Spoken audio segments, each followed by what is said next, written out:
The photo you're seeing on the screen right now has been shortlisted for the British Photography Awards. Feel free to vote, link is in the description below. Thanks so much, folks.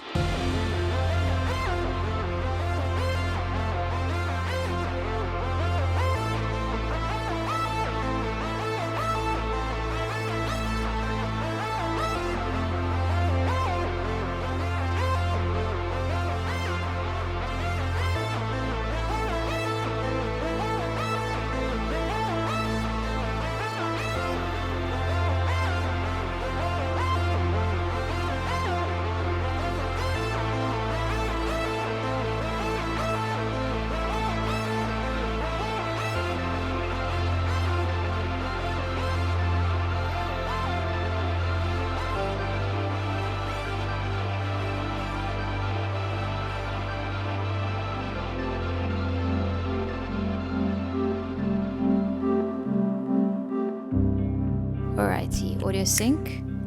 Today we are talking the Helios 44M. I have my notes. This is going to be a video that's predominantly about showing you photos, hopefully showing you some video as well. I do have some video that I recorded. I haven't edited it yet. I'm hoping they came out good. So this video will be me talking a bunch about this lens and also showing you a bunch that I've made with this lens.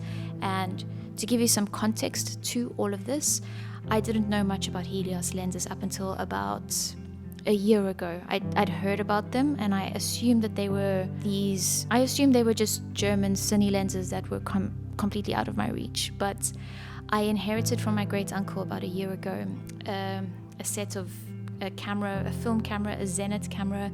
It's called this Soviet, I think it's called like a Soviet spy camera set. I haven't gotten around to properly experimenting with this setup yet. I have played with the 300mm lens that came with it, and it also came with the Helios 44-2. And that kit, including my Helios 44-2, is currently in Cape Town, and I'm now in London. And while I was here, I decided to buy a 44M because I found it for a very good price on eBay. I paid around £5 for it because it had mold inside. 58mm lens, f2 to f16. Minimal focus distance, I believe, is about half a meter, and I think that's the 44M in a nutshell. So I had this lens in my hands now. I decided to do some research and found out it is a Soviet manufactured lens from Soviet Union from the 1930s. No, not 1930s. Post-war, I believe. The design of which is copied from a Zeiss lens. So I think Zeiss is German, but the Helios lenses are from the Soviet Union, and the Zeiss lens from which it is, I think, taken or copied from, it's the Biotar, which went through some modifications in 1936 and then was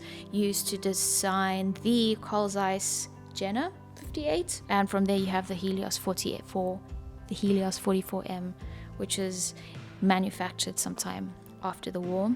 The ones that have this logo that you're about to see on the screen now, those are from the KMZ plant. Those are presumed to be better. Well, this is more with reference to the Helios 44-2 lenses. They have different, I don't know if the Helios 44M lenses also have these various signs, the Valdai, the MMZ and the KMZ.